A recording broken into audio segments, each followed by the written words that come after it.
तो welcome dear students, मैं एजाज लड्डन brilliant knowledge में फिर से एक बार आपका स्वागत करता हूं। तो आज की इस वीडियो में हमारे सामने जो प्रश्न है यहाँ पे आप स्पष्ट रूप से देख रहे हैं। तो चलिए सबसे पहले प्रश्न को समझ लेते हैं। यहाँ प्रश्न है कि सुखाड़ से बचाव के तरीकों का वर्णन करें। यानी इस प्रश्न के उत्तर में केवल हमें ये बताना है कि सुखाड़ से हम कैसे बचें, उसके बचने का क्या तरीका है, उसी को हमको बताना है। तो जैसा कि हम लोग सुखाड़ का मतलब समझते हैं कि वर्षा के मौसम में, वर्षा बोले तो बारिश के मौसम में यदि बारिश ना हो, वर्षा ना हो तो उसको हम लोग सुखाड़ कहते हैं।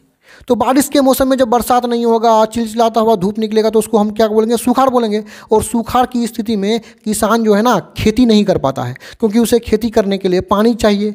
जब बारिश होगा ही नहीं तो उसको पानी मिलेगा नहीं, तो वो खेती नहीं कर पाते हैं।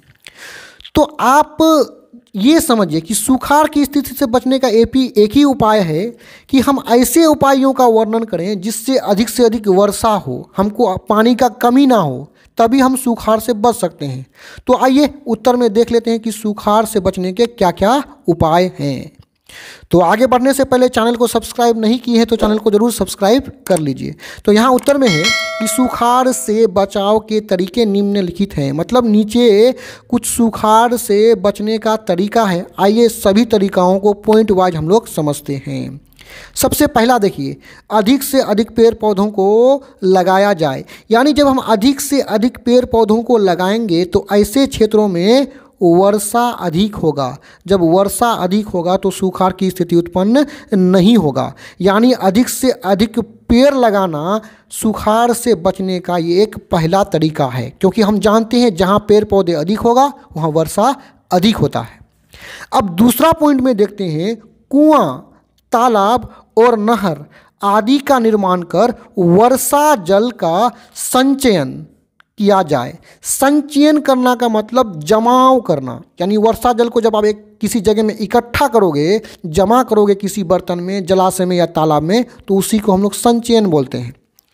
तो जब हम वर्षा के जल को चाहे कुआं में हो, तालाब में हो या नहर में हो, वहाँ बना करके जब वर्षा के जल का हम संचयन करेंगे तो उस वर्षा के जल का हम लोग विभिन्न कामों में प्रयोग कर सकते हैं। यानी कुआं, तालाब, नहर आदि में जो जल का हम लोग जमाव किए, संचयन किए, उसको विभिन्न कामों में प्रयोग कर सकते हैं।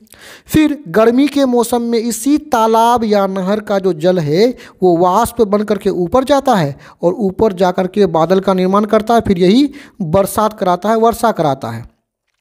तो इस प्रकार वर्षा भी हो जाएगा जमा करने से, और जो पानी है तालाब वगैरह का उसका हम लोग विभिन्न कार्यों में प्रयोग कर सकते हैं। तो हम यहाँ पे सूखे की स्थिति से बच सकते हैं। अब आगे पॉइंट्स को और भी देखते हैं। तीसरा पॉइंट है, नदी को आपस में जोड़कर नहरों का निर्माण किया जाए। यानी देखिए, जब हम नदियों को आपस में जोड़ेंगे, आपस में जोड़ने के बाद उन नदियों से हम नहरों का निर्माण करेंगे। किसका निर्माण करेंगे? नहरों का निर्माण करेंगे। और इन नहरों से हम अपने खेतों को सिंचाई कर सकते हैं, अपने खेतों में पानी डाल सकते हैं। तो इस प्रकार के कार्य से भी हम जो है सुखाड़ की स्थिति से बच सकते हैं। यानी वर्षा अगर कुछ दिन के लिए नहीं भी होगा तो इन नहरों से सिंचाई करके हम फसलों को उगा सकते हैं। तो अब अगला पॉइंट में देखिए, घरों की छत के पानी का संचयन किसी टंकी में किया जाए ताकि सुखाड़ में इसका उपयोग हो। यानी छत में जो पानी होता है उस पानी को हम लोग किसी टंकी में संचयन कर लेंगे, जमा कर लेंगे, और सुखाड़ आने पर इन पानियों का प्रयोग हम विभिन्न कामों में उपयोग कर सकते हैं। इससे भी हम लोग सुखाड़ से बच सकते हैं। दूसरा है, वायु प्रदूषण को कम किया जाए। देखिए, जब हम वायु को प्रदूषण कम करेंगे या करेंगे ही नहीं वायु को प्रदूषण, तो इससे वर्षा अधिक होगा। जब वर्षा अधिक होगा तो सुखाड़ की स्थिति कभी उत्पन्न हो ही नहीं सकता है। यानी वायु प्रदूषण कम करना भी क्या है?